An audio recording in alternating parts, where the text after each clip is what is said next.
وسلم تسليما كثيرا كثيرا.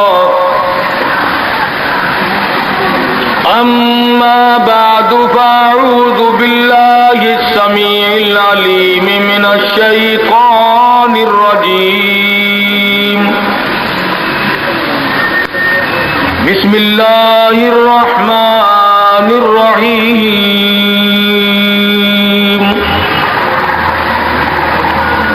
يا أيها الناس اتقوا ربكم الذي خلقكم من نفس واحدة وخلق منها زوجها وبث منهما رجالا كثيرا ونساء. واتقوا الله الذي تساءلون به والأرحام إن الله كان عليكم رقيبا. وقال النبي صلى الله تعالى عليه وسلم النکاح من سنتی فمن رغب عن سنتی فلیس منی. وقال النبي صلى الله تعالى عليه وسلم من لم يرحم صغيرنا ومن لم يوقر كبيرنا فليس منا. وقال النبي صلى الله تعالى عليه وسلم من أحيا سنتي عند فساد أمتي فله أجر 100 شهيد. وقال النبي صلى الله تعالى عليه وسلم إذا ظهر الفتن وبالبدع فليظهر العالم علمه ومن لم يفعل فعليه لعنة الله والملائكة والناس أجمعين. صدق الله مولانا العلي العظيم وصدق رسوله النبي الكريم ونحن على ذلك لمن الشاهدين والشاكرين والحمد لله رب العالمين. درود شریف. اللهم صل على محمد وعلى آل محمد كما صليت على إبراهيم وعلى آل إبراهيم إنك حميد مجيد.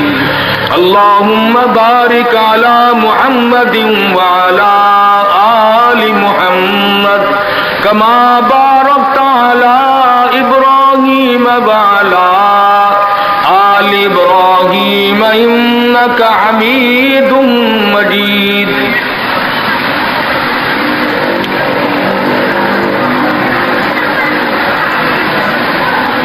قرآن کریم کی یہ آیات اس وقت تلاوت کی گئی سورہ نساء کی ابتدائی چند آیات ہیں. امام الانبیاء محبوب کبریا حضرت محمد الرسول اللہ صلی اللہ تعالی علیہ وسلم کے ارشادات میں سے 2-3 حدیث پاک کی تلاوت کی ہے. خداوند کریم اپنے فضل و کرم سے اس آیت کی تشریح اور حدیث پاک کا مفہوم سمجھانے کی توفیق عطا فرمائے. آمین. یہ محفل، یہ مجلس ایک شادی کے سلسلے میں، اسی کی تقریب سعید کے سلسلے میں منعقد کی گئی. بہت اچھی بات ہے کہ اللہ اور اس کے رسول صلی اللہ علیہ وسلم کے ذکر خیر سے کسی شادی کی ابتدا کی جائے. اگر ہر آدمی یوں کرنے کی کوشش کرے تو لوگوں کے دماغ درست ہو جائیں گے، مگر وقت لگے گا.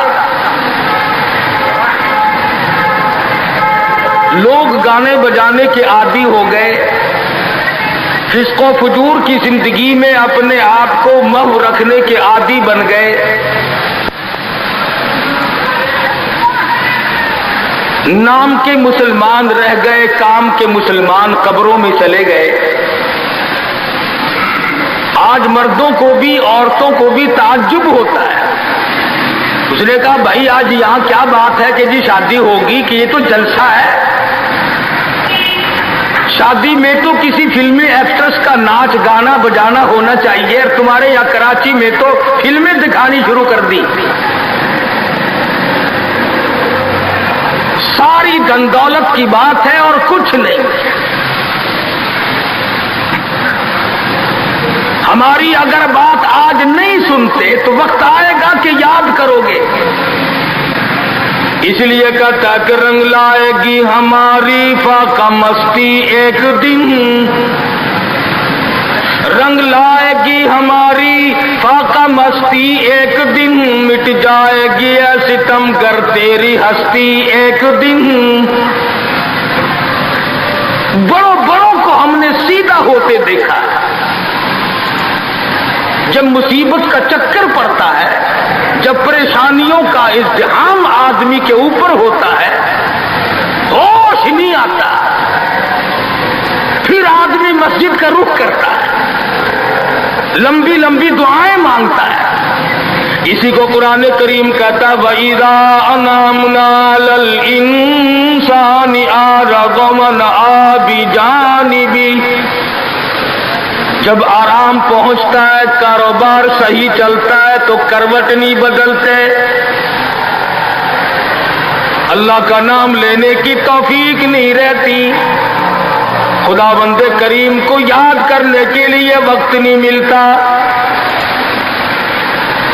اتنا لمبا پہاڑ شادی کا بنا دیا، غریب آدمی کے بس کی بات نہ رہی۔ قرآن کریم کہتا ہے بادشاہت موجود ہو، دولت موجود ہو، سارا کاروبار صحیح چلتا ہو، وَإِذَا أَنْعَمْنَا عَلَى الْإِنسَانِ أَعْرَضَ وَنَأَىٰ بِجَانِبِهِ۔ اور جب مصیبت آئے وَإِذَا مَسَّهُ الشَّرُّ فَذُو دُعَاءٍ عَرِيضٍ، بڑی لمبی لمبی دعائیں مانگتا ہے، سجدے میں پڑھ کے روتا ہے، اے پروردگار، او میرے رب، میرے حال پہ کرم فرما۔ جب مصیبت ٹل جاتی ہے پھر خرمستی کرتا ہے۔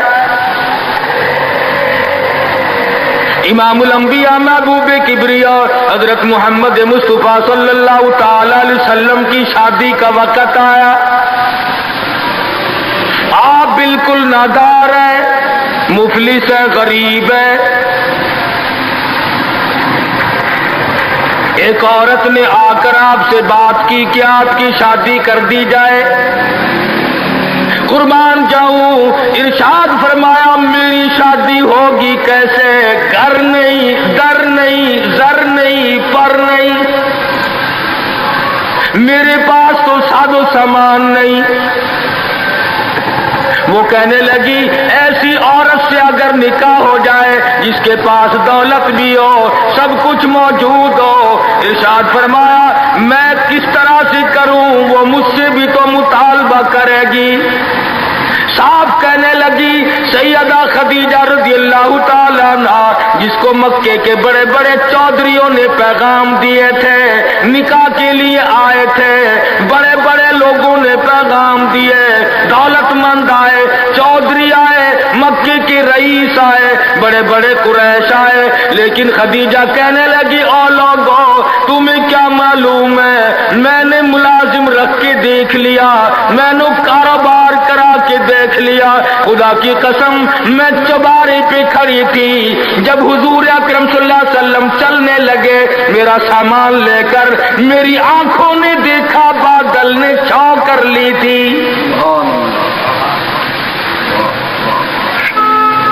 بادلوں نے چھاؤ کی، میری آنکھوں کے سامنے سورج کی تپش زیادہ تھی، حضور کے سر پہ آ کر بادلوں نے چھاؤ کی۔ اور لوگوں میں تو ان کے بادلوں کے چھاؤ میں آنا چاہتی ہوں، میں غریب بے شک ہے، وہ یتیم ہیں، لاوارث ہیں، ان کا کوئی نہیں، میں اپنے آپ کو ان کے قدموں پہ نثار کرنا چاہتی ہوں۔